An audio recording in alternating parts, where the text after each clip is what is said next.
Hello दोस्तों, मैं bank Tiwari अभी वाइन्स में आपका फिर से स्वागत करता हूँ। आज मैं बात करने वाला हूँ एक ऐसी कहानी के बारे में जो महादेव शिव और उनके पुत्रों से जुड़ी हुई है। महादेव शिव, जिनका परिवार आपने अक्सर उनकी तस्वीरों में देखा होगा, जिसमें भगवान शिव, माता पार्वती, गणेश, कार्तिकेय, नंदी और कार्तिकेय जी का वाहन मोर अक्सर दिखता है। लेकिन क्या आप जानते हैं कि माता पार्वती और भगवान शिव का एक और पुत्र था जो एक राक्षस था? जी हाँ, भगवान शिव और माता पार्वती का एक तीसरा पुत्र भी था जिसका नाम था अंधकासुर। वामन पुराण के अनुसार एक बार माता पार्वती और भगवान शिव काशी पहुंचे। वहां पर भगवान शिव अपना मुख पूर्व दिशा में कर बैठे। उसी समय पार्वती जी ने पीछे से आकर अपने हाथों से भगवान शिव की आंखों को बंद कर दिया। ऐसा करने पर उस पल के लिए पूरे संसार में अंधेरा छा गया।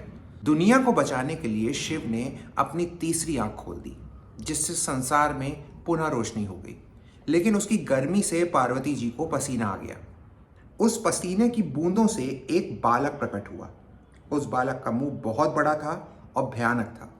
उस बालक को देखकर माता पार्वती ने भगवान शिव से उसकी उत्पत्ति के बारे में पूछा।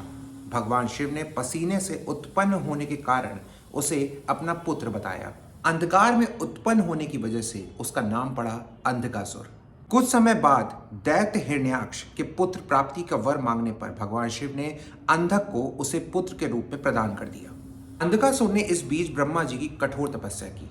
ब्रह्मा जी उसकी तपस्या से प्रसन्न होकर उसके सामने आए और अंधकासुर ने उनसे ऐसा वरदान मांगा जिससे उसको ऐसा लगने लगा कि उसको अमरता का वरदान मिल गया है। वरदान में उसने मांगा कि वो तभी मारा जाए जब वो यौन लालसा से अपनी मां की ओर देखे।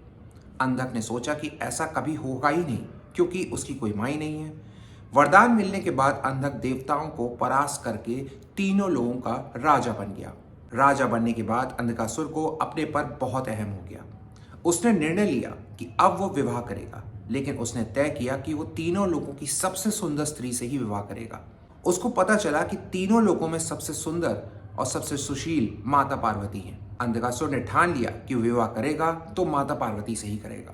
अंधकासुर माता पार्वती को प्राप्त करने के लिए काफी यत्न करने लगा, यहाँ तक कि उसने महादेव शिव से युद्ध भी किया। और इसी प्रयास में अंधकासुर ने पार्वती रूप धारण करके भगवान शिव से छल कर उनका वध करने का भी प्रयास किया और उसने भगवान शंकर के सिर पर अपनी गदा से प्रहार भी किया था।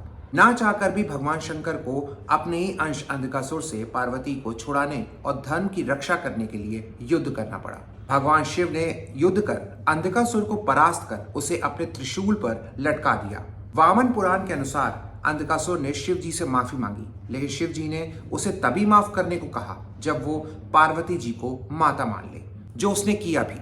बाद में भगवान शिव ने अंधक को मंडरा की पहाड़ियों पर ले गए, जहां बाद में वो भृंग ऋषि के नाम से जाना गया। स्कंद पुराण के अनुसार शिव जी और अंधकासुर के बीच जब भीषण युद्ध हो रहा था तो शिव जी का पसीना बहने लगा और रुद्र के पसीने की बूंद की गर्मी से उज्जैन की धरती फटकर दो भागों में विभाजित हो गई और मंगल ग्रह का जन्म हुआ।